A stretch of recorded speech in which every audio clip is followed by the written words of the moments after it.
বন্ধুগণ নমস্কার। প্রথমে আপনাদের অনুরোধ করব আপনারা আমার চ্যানেলটি সাবস্ক্রাইব করবেন, ভিডিওটি লাইক করবেন। আমার চ্যানেলে আপনারা মূলত জিওপলিটিক্সের দেশ বিদেশের যে খবর সেগুলো পাবেন। ওয়ার্ল্ড নিউজ আমি সার্চ করে সংগ্রহ করে আপনাদের জন্য আমি এটা এখানে ভিডিওতে বলি। এতে আপনাদের অভিজ্ঞতা অনেক বেশি বাড়বে, এটা আমি বলতে পারি।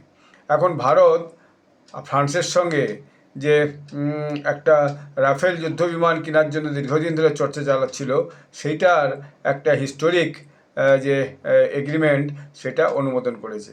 এটা 144টা ডাসাল্ট অ্যাভিয়েশন রাফেলের যুদ্ধ বিমান কেনার জন্য 33 বিলিয়ন ইউরো ভারত সরকার খরচা করবে, যেটা এই যে ডাসাল্ট এভিয়েশনের কাছে ইতিহাসের সবচেয়ে বড় একটা যুদ্ধ বিমান অর্ডার, যেটা ভারত অর্ডার করছে মূলত পাকিস্তান ও চীনের সাথে যে একটা যুদ্ধ উন্মাদনা আছে, সেই ক্ষেত্রে ভারতীয় বিমান বাহিনীর যে ক্ষমতা সেই ক্ষমতাকে বৃদ্ধি করার জন্য। এখন ভারতে 17 থেকে 19 ফেব্রুয়ারি ফরাসি রাষ্ট্রপতি ইমানুয়েল ম্যাক্রন আসবেন এবং এই সময় এই চুক্তিটি চূড়ান্ত হওয়ার সম্ভাবনা রয়েছে, যার মধ্যে অন্যান্য বিষয় আছে, যেমন ট্রেড হচ্ছে যে সহযোগিতা, অর্থাৎ বাণিজ্য সহযোগিতা, শিল্প সহযোগিতা, যার বেশিরভাগ উৎপাদন ভারতে পরিচালিত হবে বিশেষ করে টাটা গ্রুপের মাধ্যমে।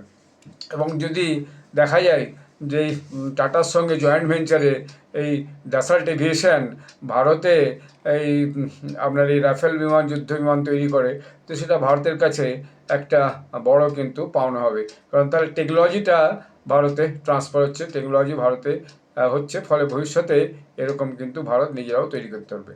এবার ভারত এর মধ্যেই 62 বিমানের অর্ডার রাফালকে দিয়ে দিয়েছে।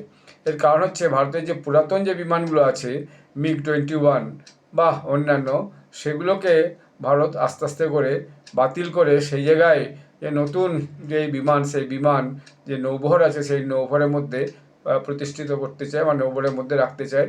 তাতে কী হবে যে নেভাল ফোর্সটা ভারতের অত্যন্ত শক্তিশালী হয়ে যাবে এবং এটা একটা মস্ত বড় মাইল ফলক হয়ে দাঁড়াবে ভারতের কাছে।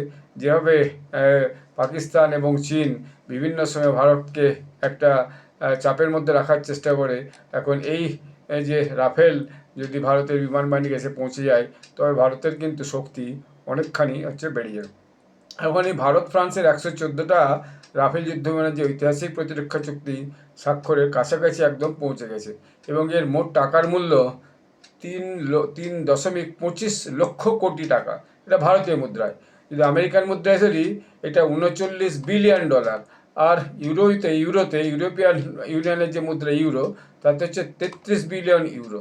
তো এটা একটা বিশাল টাকা ভারত সরকার এই যুদ্ধখাতে ইনভেস্ট করতে চলেছে এবং এই যে প্রস্তাবটি দুটি সরকারের মধ্যে চুক্তি হবে এবং এটা বিমান বাহিনীর যে গুরুত্বপূর্ণ যে স্কোয়াড্রন ঘাটতি আছে সেই স্কোয়াড্রন ঘাটতিটাকে কিন্তু পূরণ করবে এবং ভারতের বিমান যুদ্ধ ক্ষমতাতে উল্লেখযোগ্যভাবে বৃদ্ধি পাবে।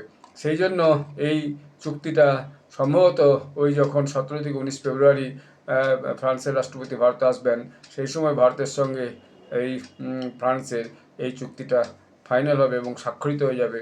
তারপর আস্তে আস্তে সেগুলো হয়তো ডেলিভারি করবে ফ্রান্স এবং যেগুলো ভারতে টাটা কোম্পানির সাথে তৈরি হওয়ার কথা সেগুলো তৈরি হবে, অর্থাৎ ওই দেশ থেকে ইঞ্জিনিয়ার বা কিছু হয়তো মেটেরিয়ালস আসবে, এই দেশের কিছু মেটেরিয়ালস ইঞ্জিনিয়ার থাকবে জয়েন্ট ভেঞ্চারে, সেটা ভারতে এই রাফালগুলো তৈরি হবে।